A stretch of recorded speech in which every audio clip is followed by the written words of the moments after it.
Hey, deep divers, don't forget to hit that like button and subscribe to the channel. And, oh yeah, drop a comment too. We love hearing from you. So today, we're diving deep on J.D. Vance. He's the Republican candidate for Senate in North Carolina. You guys sent us this report from the Daily Beast. It's about a Vance rally that, let's just say it wasn't exactly a huge EE show of support. Yeah, the scene they paint is almost comical. It's just days before the election. You'd think the campaign would be like super energized, right? Yeah. Rallies packed with the supporters and all that. Yeah. But this one, it was in Selma, North Carolina, and it was practically a ghost town. I mean, the article literally says you could just walk right up to the stage, no lines, no fighting for a view, nothing like those crazy packed Trump rallies we're used to seeing. Right. Like, did someone forget to send out the invites or something? Seriously. What's really interesting, though, is that this wasn't just some, random campaign stop. Donald Trump Jr. was there, big name, trying to, fire up the crowd, get some last-minute enthusiasm going. But even that didn't seem to, really get people that excited. Okay, so maybe not the most exciting atmosphere, but here's where it gets really interesting. The article kind of hints that this whole low-energy situation, it might actually tell us a lot about how much influence Trump still has on the Republican Party. Yeah, it's like people weren't there to see Vance, the candidate, really. They were there to see Vance, the guy who has Trump's, stamp of approval. They even interviewed some of the vendors selling merch outside. And you know what? It turns out those big names, like Mike Pence, they only drew crowds when they were, on good terms with Trump. Wow. It's like this weird popularity contest where Trump is still the one calling all the shots. So we've got Vance trying to, ride that Trump wave. But maybe it's not quite the tsunami of support he was hoping for. Yeah. And then there's this other detail about his wife, Usha Vance. She was at the rally, but she just seemed, I don't know, kind of out of place. Right. And her being there, it raises so many questions. You've got this successful lawyer, former Supreme Court clerk, not exactly your typical MGA supporter. Right. And the article even mentions, remember how she got all those racist attacks from Trump supporters back when Vance himself was a Trump critic. Yeah, I mean, talk about an awkward Thanksgiving dinner. Can you imagine? Seriously. It must be so strange for her, to watch her husband embrace the same movement that, went after her. Totally. It shows just how messy and complicated politics can be. Yeah. You've got Vance on one side. He called Trump a fraud at one point, and now he's all in on the Trump playbook, even making jokes about voter fraud, playing to the base. So it's this balancing act, right? Yeah. He's trying to appeal to those hardcore Trump supporters, but he's also got to acknowledge what he said before. And then there's Usha right in the middle of it all. It's fascinating, Yeah. It makes you think about the sacrifices and compromises people make in politics. Definitely. And it makes you wonder, what does it say about the Republican Party now? That someone like Vance, who used to be so against Trump, now feels like he has to, embrace him to succeed. Is that the new normal for Republican candidates? It's a question that goes way beyond just this one rally. Yeah. And we'll keep digging into it as we unpack the rest of this deep dive. Yeah. Okay, so we've got this image of Vance, right? This candidate trying to figure out how to, fit in with a party that's still all about Trump.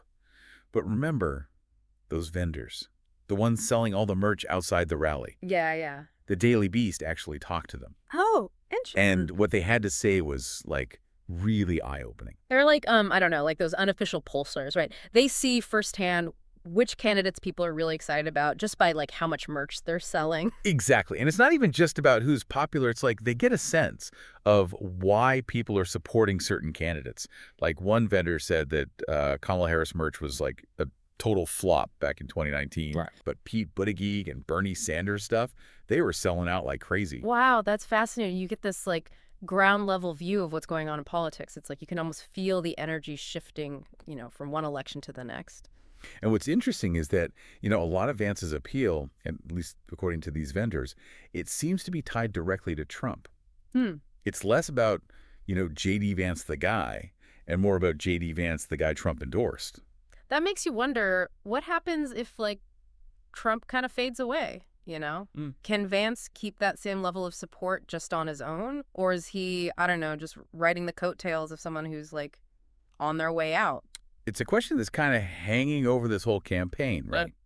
And it goes back to this idea of the Republican Party trying to figure out what it is, in a world after Trump. Yeah, because on the one hand, you've got people like Vance who seem to be, I don't know, copying Trump's playbook almost out of necessity. Like, they see it as the only way to win, the only way to connect with those voters. Right. But then you have Usha Vance. She represents like a completely different side of the Republican Party, accomplished, smart, and someone who's actually, been on the receiving end of some of that that negativity from the Trump movement. Right, It yeah. creates this really, really complicated dynamic. And honestly, kind of an uncomfortable one, too. Yeah, definitely. Yeah. And it's not just happening with the Vances, right? It's happening within the whole Republican Party. So what does all this mean for Vance's chances in this election? I mean, it's tough to say for sure, but this rally, right, the one that was practically empty, plus what the vendors are saying and, Usha's whole situation, it paints a pretty interesting picture, don't you think? Yeah, for sure. It kind of makes you think that maybe he's not the Magi rock star that some people thought he'd be. And it raises questions about whether tying himself so closely to Trump is really going to work out in the long run. Yeah, it really makes you think about the choices people make, in politics, I mean. Mm-hmm. Both the candidates and the people voting for them. Like, what are they okay with overlooking? What are they willing to, I don't know, just accept? And for Usha Vance, it's got to be even more personal. Oh, yeah? Can you imagine being at that rally, watching your husband try to win over people who, literally attacked you with hate? What must be going through her head? It's intense, right? It really is. It's like this powerful image of how much politics can cost people on a personal level. And it gets to the heart of, what we try to do here on the deep dive. We want to go deeper than just the headlines, Right. Understand all the layers, the human stories behind all the political stuff. Yeah, because politics isn't just some game that those powerful people play in Washington. Yeah. It affects real people, real families, in really serious ways. Absolutely. So we've reached the end of our deep dive into J.D. Vance, that kind of empty rally of his, and what it all means for the Republican Party. But as always, we want to keep the conversation going. Definitely. Let us know what you thought. Yeah, what stood out to you in this episode? What are your thoughts on Vance's, change of heart about Trump? Or Usha's position? Or what's going to happen to the Republican Party in the future? Leave a comment down below. We seriously read all of them. We do. And hey, if you enjoyed this deep dive, don't forget to hit that like button and subscribe to the channel for more awesome deep dives into all sorts of interesting topics. Thanks for joining us on the Deep Dive.